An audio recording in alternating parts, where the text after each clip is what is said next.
పార్వతీపురం మండలం సీతంపేట గ్రామానికి చెందిన సుమారు 50 గిరిజన కుటుంబాలు తమ భూములపై డీ పట్టాలు ఇచ్చాలని ప్రభుత్వానికి ఆవేదన చేస్తున్నారు. ఇప్పటి వరకు ఆర్ఎఫ్ఆర్ పట్టాలు మాత్రమే ఇచ్చారు. ఇక పక్కన ఉన్న సంఘం వలస గ్రామ భూములను రీసర్వే చేసినప్పటికీ సీతంపేట భూములపై రీసర్వే లేదు. ఇక గిరిజనులు ఫారెస్ట్ డిపార్ట్మెంట్ సహకారం ఉన్నప్పటికీ అధికారులు పట్టించుకోవడం లేదని వెంటనే తమ గ్రామాలను గుర్తించి కుటుంబాలను రక్షించమని కోరుతున్నారు.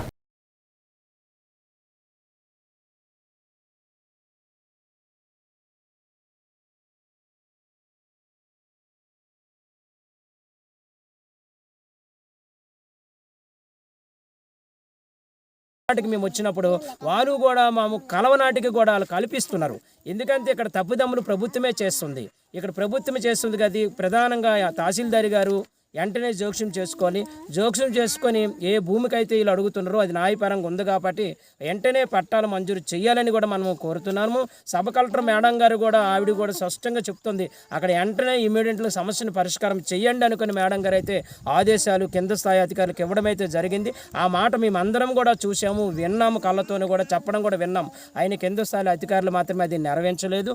ఇప్పటికైనా కళ్ళు తెరిచి సీతంపేట గిరిజనులందరికీ కూడా చేస్తున్న భూమికి డీ పట్టా ఇవ్వాలని మనము కోరుతున్నాము. సాగు చేస్తున్న భూమికి పట్టాలు ఇచ్చినంత వరకు మనం పోరాడదాం. సాగు చేస్తున్న భూములకి పట్టాలు ఇచ్చినంత వరకు మనం పోరాడదాం. సాగు చేస్తున్న భూములకి పట్టాలు ఇచ్చినంత వరకు మనం పోరాడదాం. సాగు చేస్తున్న భూములు ఆన్లైన్ చేసి పట్టాదారు పాస్బుక్లు ఇచ్చినంత వరకు మనం పోరాడదాం. సాగు చేస్తున్న భూములకి పట్టాదారు పాస్బుక్లు ఇచ్చినంత వరకు మనం పోరాడదాం. సాగు చేస్తున్న భూములకి పట్టాదారు పాస్బుక్లు ఇచ్చినంత వరకు మనం పోరాడదాం.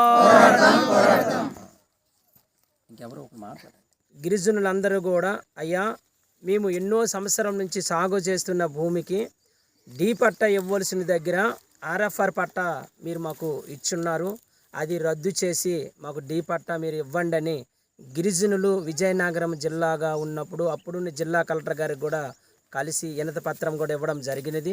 అలాగే పార్వతీపురం మన్యం జిల్లా ఏర్పడి 4.5 సంవత్సరాలు అవుతుంది. 2 కలెక్టర్లు కూడా వచ్చి వెళ్ళిపోవడం అయింది. ఈ వచ్చిన కలెక్టర్ గారికి కూడా ఈ ప్రజలు చెప్తున్నారు. అయితే అయ్యా మేము సాగు చేస్తున్న భూమి అది ప్రభుత్వ భూమి, బంజరు భూమిలో మేము ఉన్నాము. ఆ ప్రభుత్వ భూమి బంజరు భూమిలో మీరు మాకు ఆర్ఎఫ్ఆర్ పట్టాలు అనేది ఆ రోజు ఫారెస్ట్ వాళ్ళు ఇచ్చేశారు, అది రద్దు చేసి మాకు డీ పట్టా ఇవ్వాలని కోరుతున్నాం అనుకొని ప్రజలందరి తరపున సిపిఎం పార్టీగా మనము కూడా ఎన్నోసార్లు వెళ్ళి అధికారులందరూ కూడా వినతి పత్రం అయితే ఇవ్వడం జరిగినది. కానీ అధికారులు అయితే నిమ్మకి